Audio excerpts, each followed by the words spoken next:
up, fuzzball. From down under. Do or do not.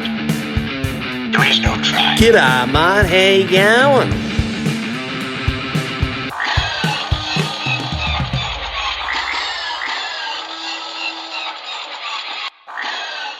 Welcome to Fantha Tracks, the Fantha from Down Under. I'm your host, Adam O'Brien, coming to you live from the Gold Coast in Australia. And we have two amazing guests coming on to chat about Star Wars. That's right. They come from Brisbane in Queensland, Australia, and they run Force Material podcast. And Force Material, of course, is all about Star Wars. It's all about how Star Wars came to be, the behind the scenes of how George created this amazing saga, and of course lots about the actual Force itself, and of course the mysterious elements of Star Wars. It's two hosts, Baz McAllister and of course Rohan Williams, are joining us today to chat about their site, their podcast, and of course what they love about Star Wars. So let's get into it. Here we go. Welcome to Fantha Tracks, the Fantha from Down Under, and joining me live here on the Quinlan's Cantina of the Gold Coast of Australia is the one, the only team that gives you the insight of where Star Wars comes from, gives you mythology, and also gives you a sense of fun. I tell you what, this is a podcast you guys have to check out. Joining me today is Baz McAllister and Rohan Williams, the hosts of the one, the only Force Material. Guys, how are you? Very good, mate. Yourself? Oh, I'm great. Yeah. And excited to have you two on. Awesome. Good to be here, Adam. Thanks for having us. Yeah. Oh, you guys are welcome. I'm Baz. I'm the one with the funny accent, by the way. Well, and I'm Rohan, the one with the sort of boring Australian accent. Well, I want to, first of all, as a fan myself, thank you, two of you, because the two of you are keeping me fit. You know, I get easily distracted when it comes to fitness. You know, whether it's I see a conversation that I want to join, whether it might be about, oh, wow, did you watch that TV show the other day? And then, oh, wow, and I'll stop lifting weights, or if it's the run on the treadmill, whatever it is. But you guys have got me enthralled in a conversation that you guys will have when it comes to, right, this theory on Star Wars. Where does it come from? Why did George make that decision? And you go through all the steps, how, the why, and, give us the history behind it, which makes me, as a fan, once I've finished listening to it, go and read about it too. And to me, that is the amazing part of Star Wars. And I want to thank the both of you. Well, I'm glad I'm keeping someone fit, Adam, because I'm certainly not keeping myself fit. So good on you. So guys, we'll start with Rohan. How did you found this amazing website first up? So it goes back a couple of years now. Basically, look, it's probably the same story as anyone else who has like a Star Wars podcast or a blog or whatever, which is basically that I just kind of noticed that I had a lot of Star Wars, like reference books and behind the scenes books and all that sort of jazz. And I was kind of like, I feel like I should put this to some sort of practical use. How practical the blog or the podcast is, you could certainly argue, but I kind of thought, I should, at least should try and do something with all of this useless Star Wars knowledge in stored in my head.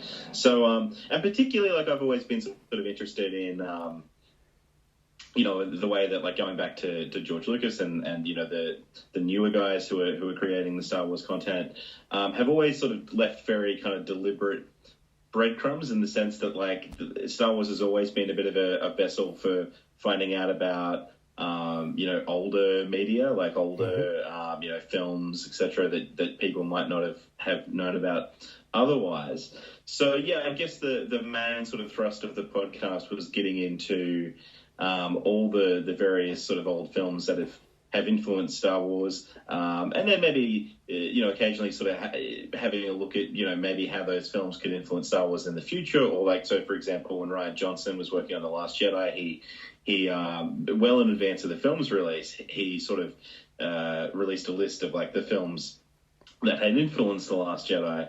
So, Baz and I kind of got stuck into those movies and had our little theories about how they might influence The Last Jedi. I mean, a few of them turned out to be right, and most of them turned out to be wrong, but that's the fun of Star Wars theorizing, I guess. If anyone re-listens to those podcasts now, we're going to be very embarrassed, probably. But,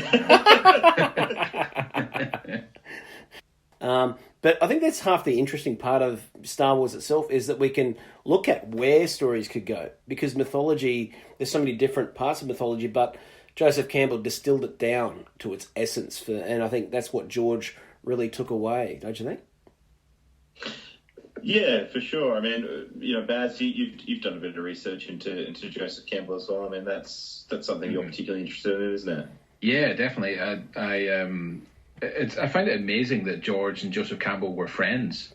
I mean, George was not only influenced by his work, but later in their lives, and Joseph was, I don't know, 20, 30 years George's senior, and they became mates. I think that's rather amazing, because usually when you meet your heroes, it doesn't work out. But, he was an influence on almost every other storyteller who uses that template. Obviously, this has been something that's happened with all sorts of heroic journeys in the past. We've had, I think, probably close to George's, the likes of Tolkien. We've had, I think, the other big one, of course, the Frank Herbert with Dune as well, being such a huge influence, even to some point where George will acknowledge it here and there, and we know it's in Star Wars, along with many other influences as well. But if you could pick one, Rohan, what's one of your favourite influences that you've seen from whether it's mythology or from other films that George used to really bring about the iconic look of Star Wars? Oh, yeah, it's a good question. I mean, not to give a plug to our current episode, but I do.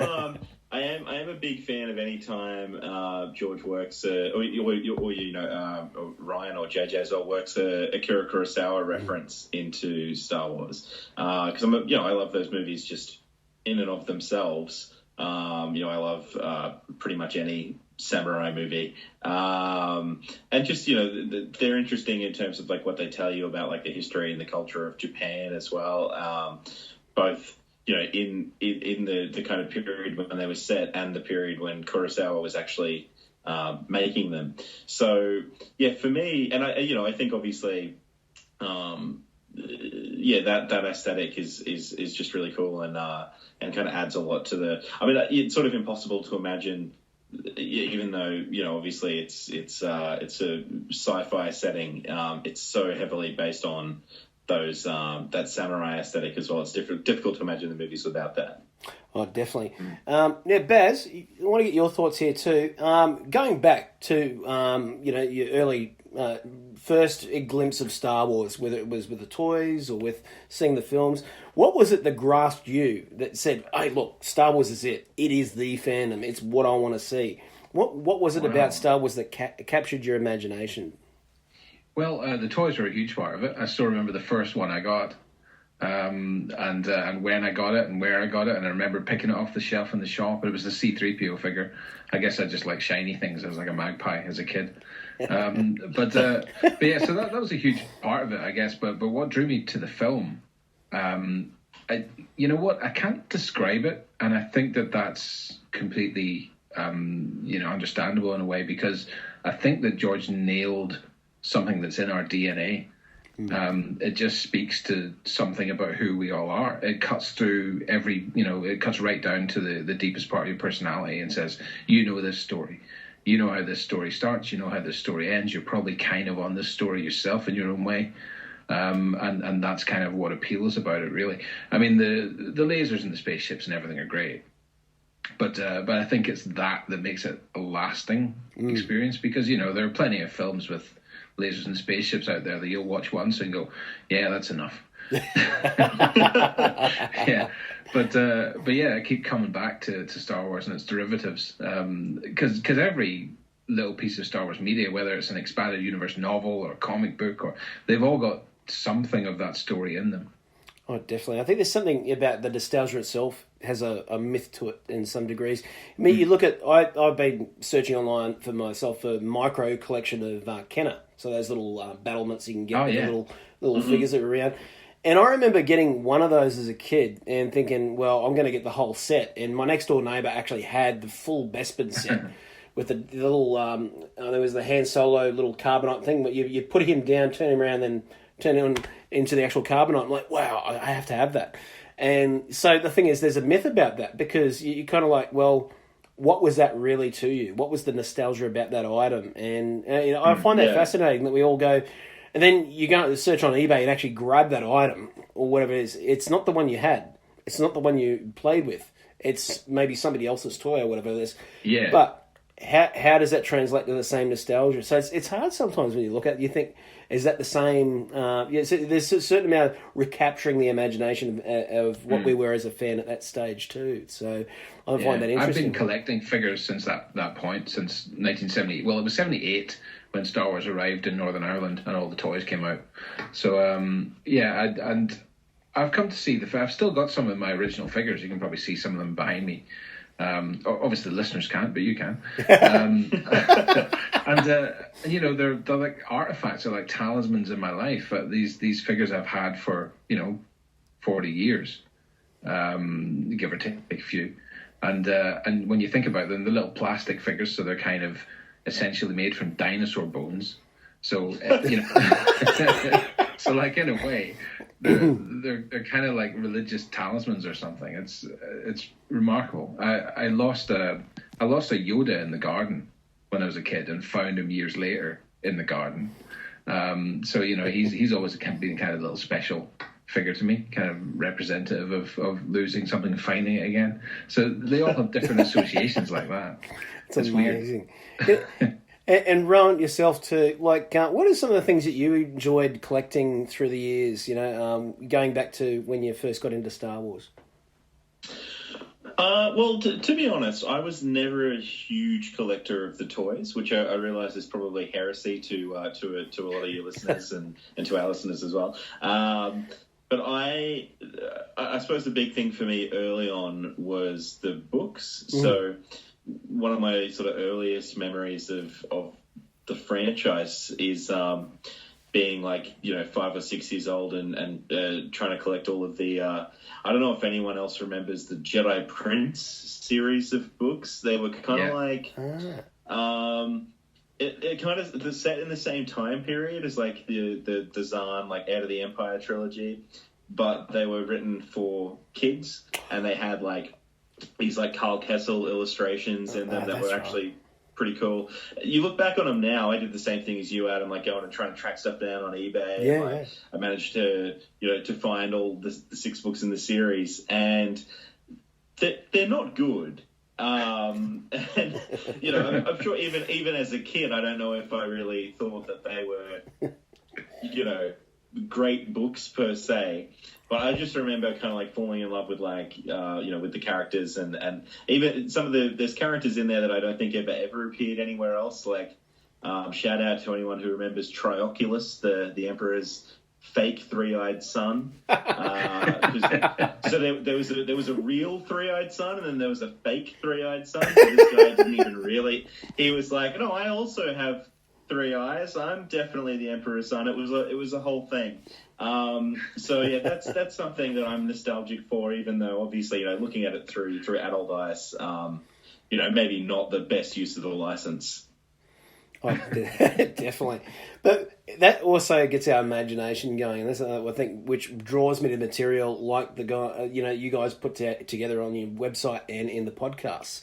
Some of the great stuff you guys have covered, obviously, is things like a recent episode about Norman Rockwell's work, and I loved it. I think you guys really nailed not only the Star Wars portion of it, but also that George is a big kid. I love that part of it. It really is. And the fact that Steven Spielberg and him are sort of still to this day going, look, Steven, I've got this one, and you ain't got it yet. And Steve goes, Steve will go and buy 10 of the same one, or whatever it is, it's just... Yeah, exactly. Yeah. My knowledge of fine art is a little bit lacking, so I had to really bone up on Rockwell for that podcast. But my big takeaway from it was that picture that I think it's George has the rough sketch of and the final version of the kind of old fella, the grandfather, doing a kind of shadow puppet show for the kids. That speaks to what George is all about there. He's the entertainer, he's the storyteller, he's using light and shadow and magic to tell a story for children, and that's what he's always been about. So nothing sums him up better than that one Rockwell painting, I think. Oh, definitely. But I think Adam as well, you sort of hit on something there that's really kind of crucial to the appeal of Star Wars. I mean, you were talking before about like the nostalgic factor, and something that's kind of interesting to think about with Star Wars is like it brings that nostalgia out in people because it's nostalgia. Like from the beginning, it was kind of a nostalgic project for George. So even though obviously it's not like George has like fond childhood memories of Star Wars, you know, for him, like it's infused with all these childhood memories of like loving Flash Gordon and you know the Rockwell stuff we were talking about before that he grew up with. So it's these things that he came across as a kid, and then you know, and then maybe filtering them through some of the influences that he found when he was older, like Akira Kurosawa. But the core of it is like the Flash Gordon, Buck Rogers stuff that he grew up watching on, you know, on TV as a kid in Modesto, and so. So yeah, for him from the very beginning it was nostalgic. So I think that's why, even though you know Star Wars wasn't based on anything, it didn't exist in 1970. Like from the beginning, it kind of had that feel of like capturing like a nostalgia for a certain era that maybe never really existed. But yeah, and now obviously the franchise has been around long enough that everybody getting into it now, or everybody. You know, maybe coming back to it after the sort of dormant years before the Disney sale, etc., has like very strong nostalgic feelings for like the actual, you know, for Star Wars itself and for the toys and everything that they grew up with. But yeah, like that was always sort of baked into it, I guess, through the way that George incorporated those childhood influences. Definitely. One of the things I like to talking about, this is just a general to some of the fans that I hang around, and you know, we might be playing maybe say Star Wars RPG or something like that. And recently I took a break in the middle of one of our little campaigns that we'd done, combat or whatever it was, and one of them started talking about the history and how you can relate history to Star Wars. And I said, well, I suppose there's always been the German aspect with the Empire, with the Imperial sort of part of it. But a friend of mine, James, brought up this idea that he said that if you look at the prequel trilogy and the original trilogy and just how you can equate it to maybe Japanese history, and I said, okay, well, what do you mean by that? We said, well, look at...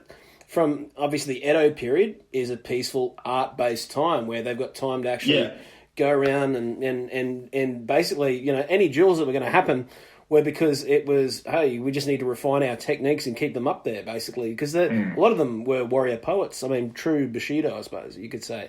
But when the Meiji Restoration came in, and you know, they said you can't carry swords anymore, it was almost like the Purge, Order 66. Yeah, well, actually, it's interesting because obviously in the films, like the way that the films came out, a lot of the aesthetic differences between the two trilogies are just a reality of the fact that one trilogy was made nearly 20 years later, and you know, after you know, more than a decade of advances in you know, in what they were able to do with CGI and special effects and what have you. But in universe, I think you can, exactly what you're saying, that you can justify the fact that like, oh, things looked a lot better during the prequel era by the fact that like, well, that was a time of peace. So like the Japanese period you were talking about, like when you look at like samurai armor, the samurai armor that's sort of very ornate and incredibly detailed, that's all from the peacetime periods. Like that's because they had nothing to do other than sit around and like, you know, come up with ideas for cool suits of armor. And then you get into the wartime period and suddenly it's a lot more like, it's just a lot more practical and a little, you know, rougher and worn down. And so you see that in the two trilogies, and even though, you know, like I say, there's obviously real world reasons for that as well, but it makes sense in universe, I think. It really does. What about you, Baz? You see any sense of some of the history we have around us reflected in Star Wars and so on? Is there some interesting points in history you think maybe George has brought up, or even in the sequel trilogy? Yeah, well, I kind of like the the idea that the prequel trilogy maps onto the fall of Rome. You know, it's a society that's kind of grown beyond the point of being useful. It's grown to sort of serve its own masters and doesn't serve the people anymore. Even Palpatine's name is like a play on Palatine, one of the hills in ancient Rome. So, you know, there's a lot of words and I guess Praetorian guards and royal guards and things like that kind of bring out that feel as well. So I kind of like the idea of that, and you can see how the Republic kind of crumbles and becomes the Empire, because it's kind of turned inwards and hasn't sort of paid attention to the threats coming from inside it. Definitely. Ryan, I think you're going to like this. The one conversation we had recently was about Kenobi and Kenobi's life, how it sort of flushed through. And anyway, my mate that talks to us, James, is right into Kenjutsu and all that sort of stuff where it's to do with swordplay. So, of course, his favourite warrior of all time is Miyamada Musashi, of course. And he said, well, you think about it. George just literally translated Musashi into Star Wars. I said, huh, what? and I didn't take, I thought, well, he's got to be kidding, right? But he said, no, you think about it. The Padawan years, he sort of broke it down, basically, of how, and I think I'd watched Toshiro Mifune's 3-part Samurai Saga. The Samurai Trilogy. Yeah, so Musashi 1, 2, and 3, or whatever it is, yeah. And which, by the way, listeners, is a fantastic film, so go and check it out. They are long, they are great, but for a 1955 Japanese film in full colour, they are gorgeous. They really are. But anyway, he was getting down to and it's good. It's good too. Just gonna say, it's good too to see that, like, because often when you go back to samurai films, people start with like Kurosawa, but there was other directors doing great films as well, which like the Samurai Trilogy. Without a doubt, I think one of the things I took away from that was, Musashi liked to have a bit of a brawl. There's a bit of that to him. He was all about obviously becoming a better person, but also a better swordsman. He went through his trials and tribulations. But what I liked about it, if you equate it to how Kenobi's storyline goes, it kind of works, because basically he joins a school each time. Musashi joined a school, and this way worked his way up the ranks to be a proper samurai, all that sort of thing. And then he leaves it at one point and goes wild, basically goes feral, and it's just like Kenobi.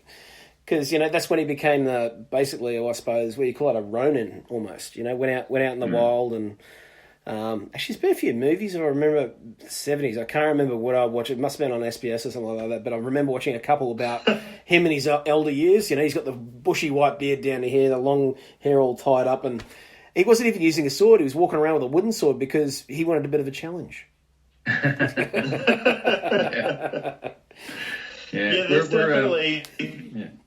I'm sorry, no, Beth, go ahead. No, I was going to say we're huge fans of Kenobi on Force Material. We kind of open and close every episode with a Kenobi quote. Really. That's right. From hello there to you've just taken your first step into a larger world. You're going to say about Kenobi, Rohan, as well? Just that. Yeah, what you were talking about with the kind of masterless samurai. That's an interesting way to look at Kenobi out in the desert as his Ronin years. Although I suppose he still has a master in the sense that, like, ultimately, like, there is there's a reason for him being out there. Like, but yeah, it's definitely I think that's maybe part of what George was thinking of with Kenobi for sure. Oh, definitely. And one of the interesting things is now we're at a time where we can kind of maybe see some of those stories happening.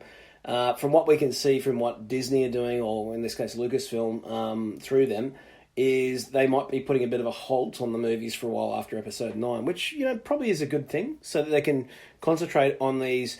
They just keep popping out these TV shows. We've first got the Mandalorian with Carl Weathers, apparently, from what I've seen around the webs, which I'm all for, mate. Bring it on. Wow. Yeah. So wait, what was that? Carl Weathers has been cast in it, apparently. Yeah. As the actual Mandalorian, or they're not saying. They just from what I've seen, it was on. Is that?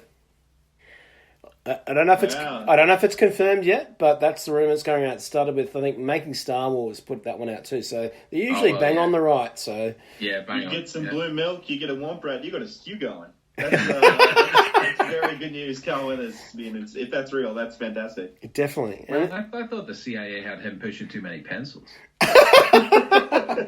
His co-star's going to have to be Dylan, so they'll all be calling it Dylan. And obviously we got Diego Luna playing Cassian Andor in, I suppose it's going to be like a spy thriller series with a Rogue One prequel. I mean, that's pretty exciting. Yeah, definitely. I really hope we get more K2SO. That was one of my favorite things about Rogue One. Definitely. The first on-screen live-action Star Wars droid that was a bit like, HK from the old Knights of the Old Republic stuff. Yeah. That was always good fun. But the guy that Cassian shoots right at the start of Rogue One, like his informant. I really hope he's a major character too, all the way through the series, and you just know how it's going to end. I think that would be great as well. Well, that kind of goes well with the Rogue One theme because, all the heroes die anyway. So you may as well have that all lined up through the TV show, Yeah. Maybe there's no carryover characters. How that all ends. You don't have to get invested, because you know how it's all going to end. Yeah. Yeah. Look, my biggest concern with all this stuff is, are we going to be able to see it in Australia? Because every time I read about it, it's like Disney Plus is launching in the US in late 2019. It always is very careful to say in the US. And that maybe means nowhere else because, as we know, there's been historical problems with getting to see Rebels and Clone Wars down in Australia as well on time. That's right. So, I really hope they sort that distribution model out. They've got a year. I don't know. You just think that Disney is so concerned with, doing everything right and trying to bring in as much cash as they possibly can. You would think that they would be onto this revenue stream because, seriously, how difficult and how costly would it be to just be able to stream that to the UK and to Australia, to globally rather than just the US? I don't imagine it would cost that much more if you own all the material. I guess just get it sorted out. Yeah, just make it accessible. Yeah. The problem is probably partly with, and I'm not any sort of expert on this, but I would assume it's like in Australia, I'd assume whatever deal Disney has in place with Foxtel is part of the problem. So in terms of with the DC streaming service, for example, that's what I keep coming back to is a comparison for this Disney Plus streaming service. I don't think they're even maintaining any sort of illusion that they will be spreading that around the world. I think whenever you hear them ask the question hey, is this service going to go international, the vibe I'm getting is it's just in the too hard basket to sort out the international streaming rights for all the different stuff on there. And I wonder, I hope not, but I wonder if Disney Plus will be in the same boat where there's just too many deals internationally that are already in place to make it worth setting up the Disney Plus for countries like Australia and even over in the UK, whereas obviously America is just such a massive market that it's worth the effort maybe. I don't know. I hope I'm wrong. I hope either at launch or not long after launch Disney Plus is ready to go here and we can watch The Mandalorian at the same time as all the fans in the US. But I'm preparing for the worst. I think that it goes back to Australian distribution of films and stuff like that. One of the other shows I do is called Lethal Mullet Podcast, and it's all about B-grade action films. And one of the ones the boys wanted to do on it was Megaforce. I said, well, that's great, I'll try and find it. And of course, you can't even get it on iTunes because it's only available on the US store only. Yeah.